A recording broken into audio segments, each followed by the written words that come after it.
Maha Santri Kuliah Solusi Spiritual, sebelum saya beri kesempatan panjenengan untuk bertanya tentang apa saja yang ada di unek-unek panjenengan, saya akan menjelaskan beberapa hal dulu secara agak singkat. Pertama, kita dikejutkan oleh wafatnya Bu Nani Sri Hayati, istrinya Bapak Masyhurur Rahman, yang Jumat lalu ada di sini dan membantu melakukan ruqyah untuk salah seorang mahasantri. Mulai hari Ahad sakit, kemudian Selasa wafat. Sungguh mengejutkan. Yang akan saya bahas bukan itu. Kita doakan beliau moga-moga diampuni dosa-dosanya,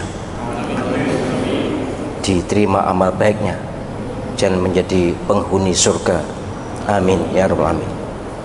Yang saya akan jelaskan sekali lagi adalah soal doa kita untuk orang wafat. Hampir semuanya mengatakan doanya semoga husnul khotimah.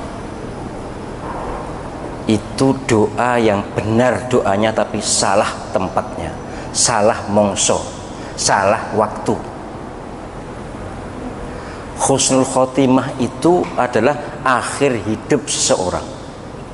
Kalau orang sudah wafat berarti sudah dipastikan apakah husnul khotimah atau su'ul khotimah. Tidak usah didoakan. Doa husnul khotimah adalah untuk orang yang seperti kita ini. Moga-moga kita nanti wafat dalam keadaan husnul khotimah. Lah itu benar. Tapi nek wis mati, kalau sudah wafat itu sudah selesai, sudah diputuskan husnul atau su'ul. Husnul itu baik, su'ul itu jelek. Husnul khotimah atau baik akhirnya, atau su'ul khotimah jelek akhirnya. Itu sudah terjadi bagi orang yang sudah wafat. Maka doa yang tepat bukan itu. Doa itu tidak salah, tapi salah tempat, salah waktu. Ya dalam tanda kutip, ya gak ada gunanya. Mendoakan orang husnul khotimah itu gak ada gunanya. Dalam tanda kutip ya. Malaikat wis lagi wis husnul khotimah, mbok dongakne sampai elek ya tetap husnul khotimah. Atau sebaliknya, iki lho wis suul khotimah, didoakan husnul khotimah 1 juta kali pun tetap suul khotimah. Wong sudah terjadi kok. Karena sudah wafat, karena sudah berakhir, sudah khotimah. Sudah berakhir, itu khotimah itu berakhir. Sudah berakhir hidupnya, maka tidak usah didoakan husnul atau su'ul. Doanya adalah moga-moga diampuni dosanya. Nah itu, baik husnul maupun su'ul tetap butuh doa ini. Dan ajaran Nabi memang begitu. Allahumma fillahu warhamhu wa'afi wa'afu anhu. Kan gitu kan. Jadi doa yang pas adalah selain tarjih kita atau istirja kita, inna lillahi wa inna ilaihi raji'un, maka Allahumma fillahu warhamhu wa'afi wa'afu anhu. Kalau laki-laki, kalau perempuan Allahumma fillaha warhamha wa'afi wa'afu anha. Atau dalam bahasa Indonesia, moga-moga dosa-dosanya diampuni Allah Subhanahu wa taala dan amal baiknya diterima oleh Allah Subhanahu wa taala, dan keluarga yang ditinggalkan sabar dan tabah menerima musibahnya itu. Jadi untuk yang akan datang, saya berharap doanya benar ya, benar dan tepat. Kalau yang moga-moga husnul khotimah itu benar doanya tapi tidak tepat waktu dan keadaannya. Jadi Nabi pun mendoakan atau mengajari kita doa untuk orang yang wafat itu adalah dimohonkan ampun. Allahumma fillahu warhamhu, rahmatilah, dimohonkan rahmat. Wa'afi, mohon kesejahteraan. Wa'fu anhu, dimaafkan. Dimaafkan, dihapus ya. Bukan hanya diampuni tapi dihapus, dibusek. Tidak dihisap lagi, tidak dihitung lagi, tidak diperhitungkan, dipermasalahkan di akhirat lagi. Itu afun. Jadi secara spiritual pun doa bagi orang wafat memang nyampe. Doa memang berfaedah, doa memang penting untuk orang yang wafat, tapi harus pas, harus tepat ya. Jadi Saya yang masih kurang sek itu adalah ketika ada berita duka itu, kemudian moga-moga husnul khotimah, kemudian dalam tataran empirik atau prakteknya kita jarang mau mendoakan orang yang wafat, orang yang di alam kubur, orang yang di kuburan. Panjenengan sudah biasa atau belum ya kalau lewat kuburan kemudian mendoakan yang di kuburan? Itu penting banget, itu disyariatkan, itu ada tuntunannya, ada perintahnya, ada contohnya dari Nabi Sallallahu Alaihi Wasallam, dan sangat-sangat berarti bagi orang yang dikubur itu. Apa doanya?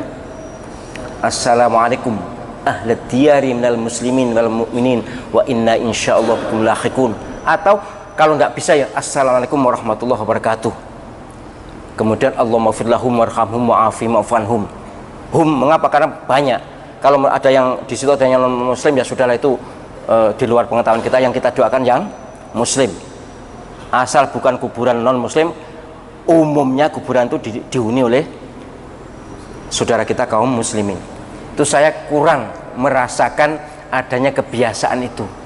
Lewat ya lewat aja wis. Ngelewes aja wis. Enggak dosa, tidak salah karena memang tidak wajib sih. Tapi kita akan menyadari orang yang dikubur itu lemah, tidak berdaya, gak iso bengok-bengok, gak iso njaluk tulung, padahal mereka butuh. Maka di Quran, di hadis banyak sekali contoh doa untuk orang yang sudah wafat. Rabbana ighfir lana wa li ikhwanil ladzina sabaquna bil iman. Surah Al-Hasyr ayat 10 itu. Ini saya berharap di samping kita mendoakan orang yang baru wafat, ya memang itu penting. Mendoakan orang yang baru wafat penting untuk peringatan pada diri kita juga bahwa kita pada saatnya juga akan seperti itu. Tapi jangan lupa orang yang sudah lama wafat tetap memerlukan doa yang hidup. Maka ya mumpung kita masih punya kesempatan hidup dan bisa berbuat, maka kita banyak-banyak mendoakan orang yang sudah wafat, dan juga banyak-banyak berbuat baik untuk orang yang sudah wafat, untuk keluarga panjenengan, ayah atau ibu. Silakan kalau misalnya sedekah, misalnya nyumbang berapa ya silakan sebagian diniatkan untuk ayahnya atau untuk ibunya atau untuk siapa yang sudah wafat lah. Ini ada syariatnya, ada hadisnya, bukan bid'ah. Justru ini yang paling kuat disepakati oleh semua ulama bahwa bersedekah untuk atas nama jenazah atau mayat itu sampai dan bermanfaat banget, hadisnya sangat sahih. Tapi sayang juga kurang menjadi perhatian ya. Kita kadang-kadang nyemplung duit, nyemplungnya wis pokoknya untuk kita, iyalah baik, untuk kita pun tetap bermanfaat untuk yang wafat. Kalau yang wafat itu orang tua kita, bahwa perbuatan baik kita tujukan atau tidak kita tujukan, orang tua dapat royaltinya, iya. Tapi alangkah afdolnya kalau ya kita niatkan, kerentekan bahwa bismillah niat sedekah nyemplungnya duit 2.000 loh untuk orang tua. Ya 2.000 ya. Hari ini uang 2.000 memang kurang berarti, tapi tetap penting kalau untuk sedekah, tetap penting. Jadi saya sangat berharap kita punya kebiasaan yang berbeda dengan umumnya orang, bahwa kita yang sudah belajar spiritual ini adalah wilayah-wilayah gaib seperti ini harus kita jadikan bagian perhatian, yaitu mendoakan orang yang wafat dengan doa yang benar dan pas, mendoakan orang yang sudah wafat yang di alam kubur dengan doa yang diajarkan Nabi Sallallahu Alaihi Wasallam, atau setidaknya pokoknya mendoakan. Kemudian yang ketiga, bersedekah untuk keluarga kita, terutama untuk orang tua, terutama kalau orang tua sudah wafat. Atau masih hidup pun boleh kok, masih hidup pun kita bersedekah atas nama orang tua boleh, bagus.